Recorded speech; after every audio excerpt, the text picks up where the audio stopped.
Fala galerinha do xadrez, tudo beleza? Pessoal, estamos aqui no ano de 2010 e o então campeão mundial Viswanathan Anand, que venceu um match disputadíssimo ali com o Kramnik, muitos empates, mas acabou tendo uma vitória a mais, foram duas vitórias a mais, 3-1 pro Anand, né? Então ele tirou aí o título das mãos do Kramnik. E agora em 2010, o Topalov, o Vassilin Topalov, venceu um campeonato da FIDE fortíssimo, com a participação de 8 dos melhores jogadores do mundo, venceu o Gata Kamsky ali na final e ganhou o direito então de duelar contra o Anand, valendo o título de campeão mundial. Segue o mesmo formato, 12 partidas clássicas pensadas, e vamos dar uma olhada nessa partida. É a primeira rodada então. Topalov, tá o mundo inteiro numa expectativa gigantesca. O Topalov tá jogando demais e ele agora então de brancas vai jogar contra o Anand aqui. O Topalov abre com D4 e temos a resposta cavalo F6 do Anand. Depois de C4, G6, cavalo C3, nós temos aqui D5 pelo Anand, indo para uma defesa Grunfeld, que costuma ser uma opção bem dinâmica para as negras. Muita coisa pode acontecer, são chances aí para os dois lados. A partida segue com C, toma em D5, cavalo toma em D5 e agora E4. A partida segue com cavalo toma C3, B toma C3 e aqui bispo G7. Temos uma Grunfeld clássica aqui no tabuleiro. As pretas permitem um centro forte de peões das brancas para poderem tentar ir para cima desses peões, depois com lances como C5, cavalo C6, dama A5, vão tentar bombardear aqui os peões de C3 e D4. Vamos ver como continua a partida. O Topalov escolheu essa variante aqui com bispo C4, interessante ver as opções, né? Esse lance, se eu não me engano, é o mais jogado de todos, mas existem outras possibilidades também aqui nessa posição. Dá para jogar aqui com bispo E3 ou bispo G5, já vi jogarem também, segurando um pouco aqui esse peão. Enfim, alguns lances aqui são possíveis, mas de longe acredito que o mais jogado seja aqui bispo C4. A partida seguiu com C5 e agora cavalo aqui em E2, seguindo os princípios mais modernos aí de Grunfeld, evitando o cavalo aqui em F3. É muito importante jogar o cavalo em E2 porque em muitas linhas o bispo G4 visa enfraquecer aqui o cavalo que em F3 estaria apoiando em D4. Então, ao jogar aqui em E2, permite um lance como F3, evitando essas complicações que existem depois de bispo G4. Então, olha aí, muito legal ver como é que a turma vai melhorando na Grunfeld, né, ao longo dos anos aí. Aqui a gente já tem o mais jogado hoje em dia também, cavalo E2. Cavalo C6, atacando realmente aqui em D4, e agora bispo E3, reforçando aí a casa de D4. Roque e Roque, ambos os jogadores seguraram aí seus reis, e agora o Anand vai para essa ideia com o cavalo aqui em A5, indo para cima aqui do bispo de casas claras.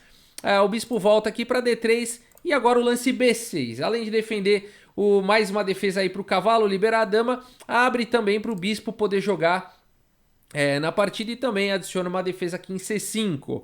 A partida segue com dama D2, colocando a dama e o bispo na mesma diagonal. Em muitas linhas vai poder tentar jogar com o bispo em H6. E agora E5. Então, típico de Grunfeld esse lance, né? O Anand está jogando aqui de forma impecável, atacando realmente o peão central. E nessa posição, o Topalov vai para uma ideia muito interessante. Provavelmente, não sei afirmar isso, mas provavelmente uma novidade teórica para a época. Ele vai para esse lance aqui, bispo em H6, sacrificando um peão de D4. E aqui, muito provavelmente, pegou o Anand já de calças curtas. O Anand continua aqui com C, toma em D4, bispo toma G7, rei toma G7, C toma D4 e E toma D4. No final das contas, o Topalov entregou mesmo um peão. E vamos ver qual que é a ideia, então, por trás do Topalov. É uma ideia bem sofisticada, não é tão simples de entender por que o Topalov entregou esse peão, mas com os próximos lances aí fica mais fácil da gente ir decifrando o porquê disso. Torre de A em C1, colocando uma torre numa excelente coluna, numa coluna aberta. Dama D6 e agora então o Topalov revela os seus planos com o lance F4. E agora a gente começa a entender o que o Topalov fez. Ele entregou um peão aqui para poder realmente ganhar possibilidade de jogar F4. Então ele deslocou o peão das negras aqui que estava na coluna E para D4 para poder jogar com F4 e aí realmente ir para cima desse rei que já está em G7, vai ficar exposto daqui a pouco. Então a ideia é muito bacana aí do Topalov pelo preço de um peão, né? Ele já tem aí um forte ataque de peões, o cavalo do Anand está no canto, né? Já tem uma torre numa coluna aberta, as peças aí prontas para entrar em bastante atividade, torre pronta para subir. Então as coisas parecem melhores aqui para o Topalov. Vamos ver como continua a partida. F6, o Anand segura um pouquinho a casa de E5 aqui e agora F5. Então o Topalov tenta abrir tudo agora para atacar o rei adversário. Dama em E5. Cavalo agora vem aqui para F4, é assustador, né? Quando um cavalo chega aí na quarta horizontal e todo mundo vindo para cima aqui do rei. G5 tentando manter aí a posição um pouquinho fechada, cavalo em H5 com cheque. E agora depois de rei G8, mais um lance que exclama aqui do Topalov, jogando com muita agressividade, fazendo toda hora os melhores lances aqui, H4, colocando o Anand numa situação difícil.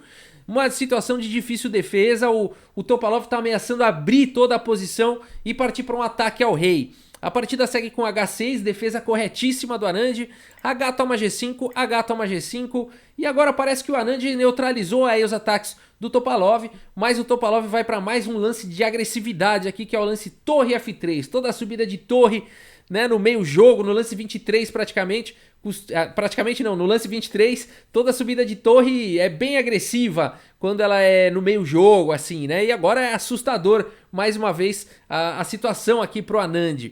O Anand se assusta, se apavora, faz o lance rei F7, né, tentando abrir pra torre, enfim, tentando já fugir com o rei daí, se apavorou um pouco. Depois eu vou voltar nesse lance, mas foi o único erro do Anand, foi esse apavoro que deu, né? Ele deveria... Depois eu vou comentar essa situação, mas esse foi o único erro aqui do Anand na partida, e a partida segue agora o lance que o Anand provavelmente não contava, aqui o lance do Topalov, jogando com muita agressividade realmente o Topalov nessa primeira rodada do título, valendo o título mundial, desse match que vai valer pelo título mundial. O Topalov chegando com o lance cavalo toma aqui em F6, né, indo pro tudo ou nada aí, indo para um sacrifício, né, tentando abrir realmente a posição, e esse sacrifício é o melhor lance realmente da posição, validado por computador, então assim, realmente não tenho o que falar desse lance, e não poderia ser outro, né, para poder manter a iniciativa, poder manter aí o Topalov no ataque. Cavalo toma em F6, a partida seguiu com o rei toma em F6, não dá para recusar aí esse cavalo, dama toma em F6 teria um destino bem semelhante. Depois de rei toma em F6, torre H3, essa aqui é a ideia, tanto faz de rei ou de dama que tomasse ali em F6, seguiria com o lance torre H3, a partida seguiu com torre G8 e agora torre H6 cheque.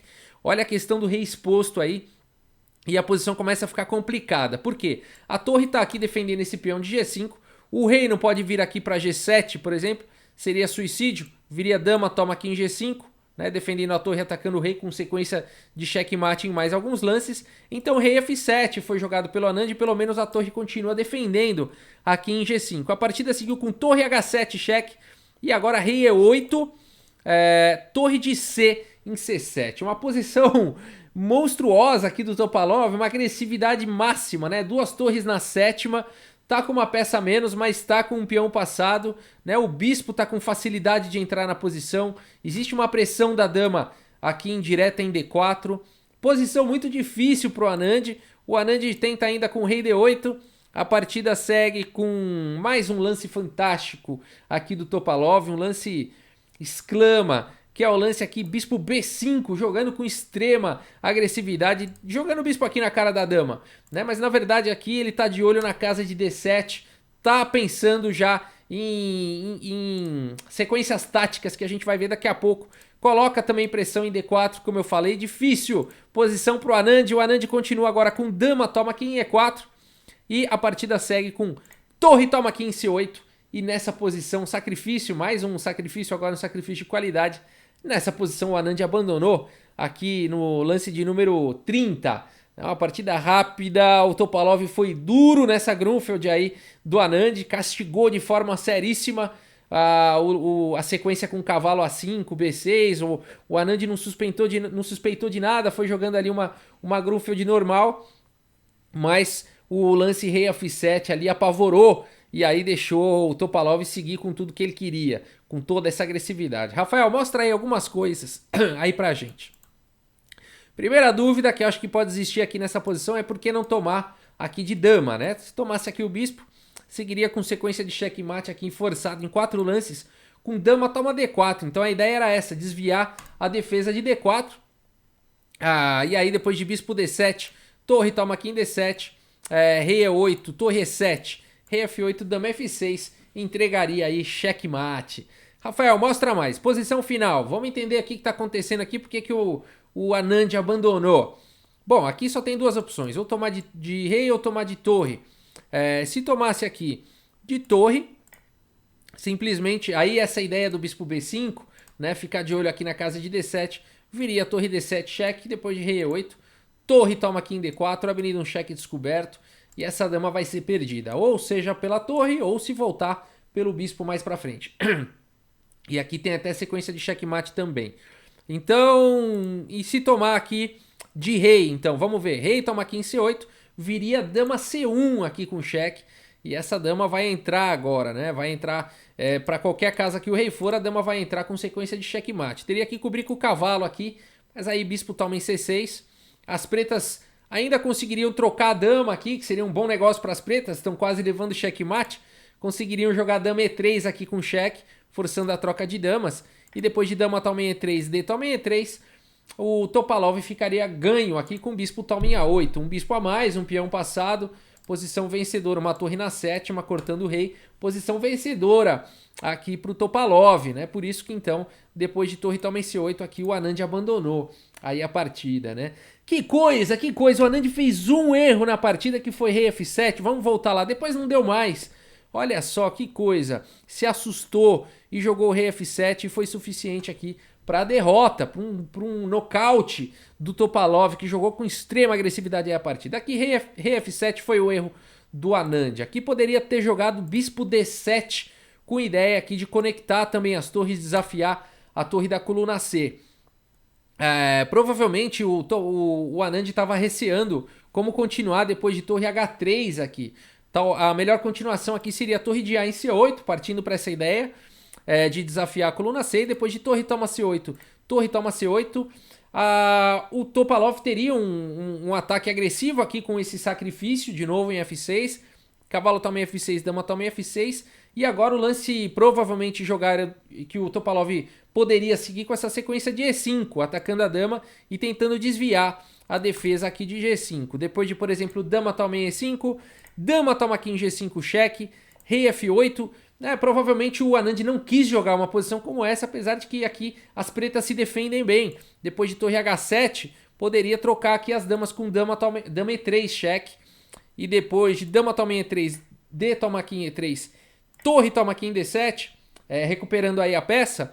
Poderia seguir aqui com torre C1 cheque, rei H2, torre D1 e aí vai. Aqui tem equilíbrio na partida, por exemplo, torre D8 cheque, aqui uma sequência de perpétuo aqui poderia ser uma possível continuação, tá? Então depois aqui de torre F3, bispo D7, tem que ter muita frieza, né, para poder jogar uma coisa assim. É fácil falar depois que você já fez a análise no computador, né, mas realmente haveria essa possibilidade de jogar aí o bispo D7, para isso que servem os computadores, né, para as ideias poderem sendo aprimoradas, né, muitas vezes uma dificuldade que você teve na partida e você melhora as suas ideias, né, analisando depois. Então o bispo D7 seria o lance. Agora depois de rei aqui em F7, apavorou, né, o Anand, e aí vamos repetir o combo aqui que foi muito bonito. Cavalo toma em F6, torre aqui em H3, torre H6, dificultando aqui o rei, é difícil de achar uma casa para o rei, rei F7, torre aqui em H7 cheque, e agora as duas torres na sétima, e depois de rei D8, bispo aqui em B5. Que sequência fantástica, né? Oferecendo o bispo, e aqui o Anand vem para a dama, toma em E4, ele tá louco para jogar a dama E3 e trocar aí as damas, mas não dá tempo, por conta de torre toma C8. O arremate do Topalov venceu a primeira partida, portanto, do match em grande estilo, colocou medo no Anand. Vale dizer que o Anand saiu dessa partida, deu uma entrevista, ele estava morrendo de medo do computador. O Topalov tinha acabado de adquirir um computador de última geração da época, né? Que hoje em dia acho que o nosso celular é melhor, mas na época, um computador ali de última geração, 2010, faz tanto tempo assim, né? E, se eu não me engano, era o Ribica, o programa que ele usava, e o Anand ficou assustado, porque ele não tinha esse supercomputador. Só que ele contava com a ajuda somente de Kasparov, Kramnik e Magnus Carlsen. Eram os três que estavam auxiliando ali o Anand. Né? Então aí ficava essa questão, né? Quem vai se dar melhor? O Topalov estudando com a sua equipe mais o supercomputador, ou o Anand estudando com Kasparov, Kramnik e Magnus Carlsen, né? A gente ainda não tem essa resposta. Vamos ver as próximas partidas do match para a gente poder responder a isso. Por enquanto, Topalov chegou chegando. Mas a gente continua com a nossa playlist da saga dos campeões do mundo, de Labor do Né até Magnus Carlsen. Pessoal, muito obrigado pela audiência, um grande abraço para todos vocês e até a próxima, pessoal. Valeu!